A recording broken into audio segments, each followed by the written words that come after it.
So in this video, we're going to talk about finding a QQplot. So I'm going to use an example of data from Steph Curry. He's a player formerly he was in the Toronto Raptors. He moved to Golden State Warriors for the Toronto Raptors to beat them.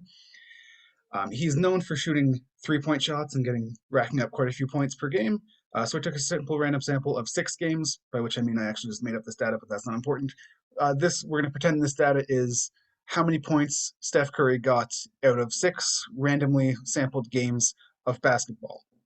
And we're going to make a QQ plot to determine whether or not these 6 values follow a normal distribution.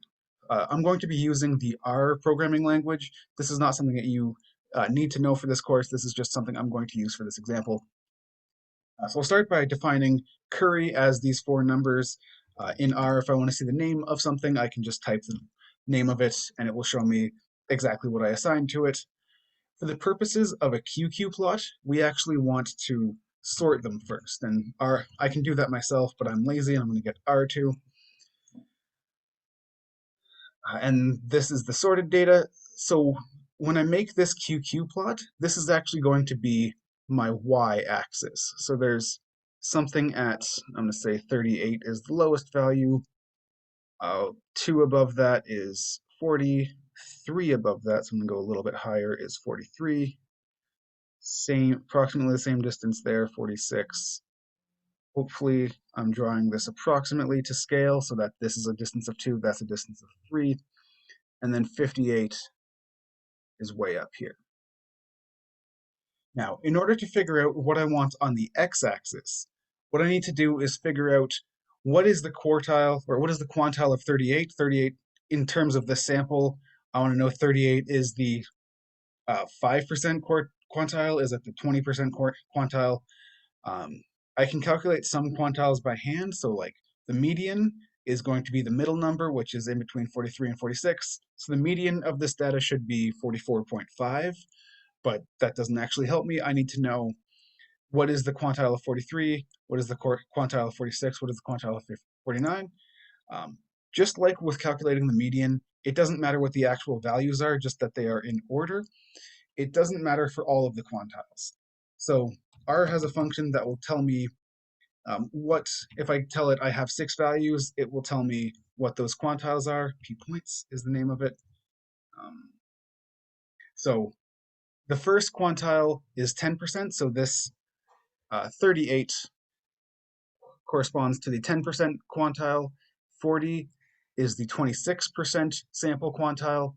43 is the 42nd quantile, and so on. Gonna get that out of there. So this is telling me the smallest value of my data set is the 10% quantile, and so on. Now, what I want to know is something equivalent for the normal distribution. So in order to do that, I can use the qnorm function, qnorm of p points of 6. And so this is going to be slightly hidden by my data, but it's giving me what the theoretical quantiles are. So if I have 6 data points, doesn't matter what those data points are, I have 6 data points. The lowest one is the 10% quantile. The second lowest one is the 26% quantile. The third lowest one is going to be the 42% quantile. In a normal distribution, if I convert that based on what we have for normal distribution, I get negative 1.28. I've got a point at negative 0.64, at negative 0.2. And then I'm just going to draw the tick marks going from that. Actually, I'm going to redo that so that they're not equally spaced. So negative 1.28's there. I'm going to put 0 here just to help myself figure this out. So about halfway through is 0.64. And then pretty close to 0, closer to 0 than 0.64 is negative 0.2. And then it's just mirrored on this side. I just want to get the distances right. So now I have my x values and my y values set up, so I can just put a point at negative 1.28. Oh, I have that wrong actually. Negative 1.28 and 38, and then negative 0.64 and 40. negative 0.2 and 43, 0.2 and 46. This would be 0.64 and 49, and then this one's way up here. So if this were to follow a perfect normal distribution, I'm going to change colors to green for perfect normal. It would be, all of these points would be directly on a perfectly a line with zero slope and one slope, zero intercept.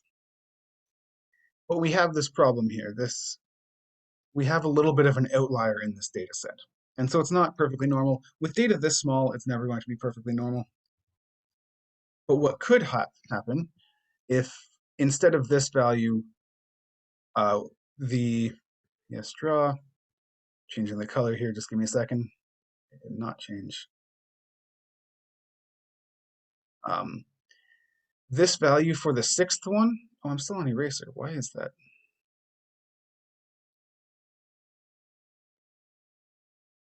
Here we go. Sorry, figuring out how to do this. Ooh, Zoom is fun. Okay. So this last value, it was originally 58.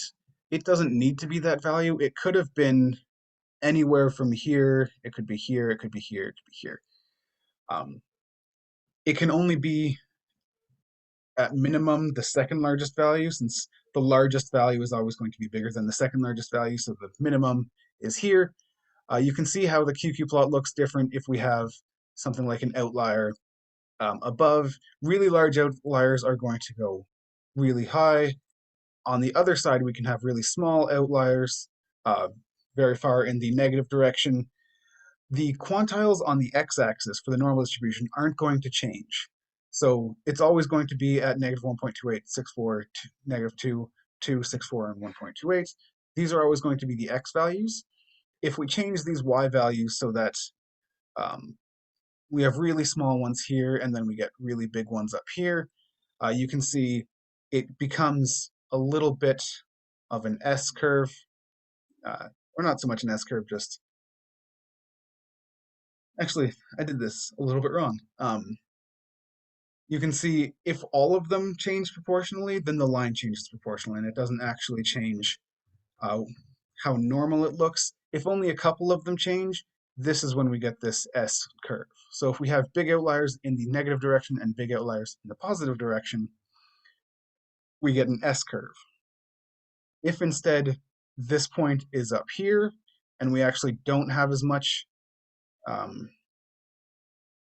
as small of values on the left, or I forget if it's flipping my camera here, but on the if the left are all really close up and the right are all really far away, in other words, if it's right skewed, then these points will all be really close to each other on the small side, and then they'll go up, and we get a sort of cup shape looking upward. We have positive curvature in this one. If instead the high values are all brought down, no. If instead the high values are all brought down, then we get something that looks like this, but all these high values are brought down here, and we get that sort of curve. So in another video, I'm going to play around with what actual normal distributions look like. In this one, I just wanted to show you the main takeaway message from here, after all my rambling and drawing doodles, is that the x values aren't going to change. It doesn't matter what your data is. The x values are the theoretical quantiles of your data. You can move around the data itself, and it just changes these x points above and below. And this is where the shape comes from. So the big takeaway message here is that if you take just the lowest value in your data set and move it down, you are creating an outlier on the left, and that's going to pull the shape of the line down a little bit. It's going to be way below the line and then have to catch up to the line and then go on from there. If you take the largest value and make it bigger, make it an outlier, it's going to go up in the positive direction, and you're going to have a line that shoots up to meet it.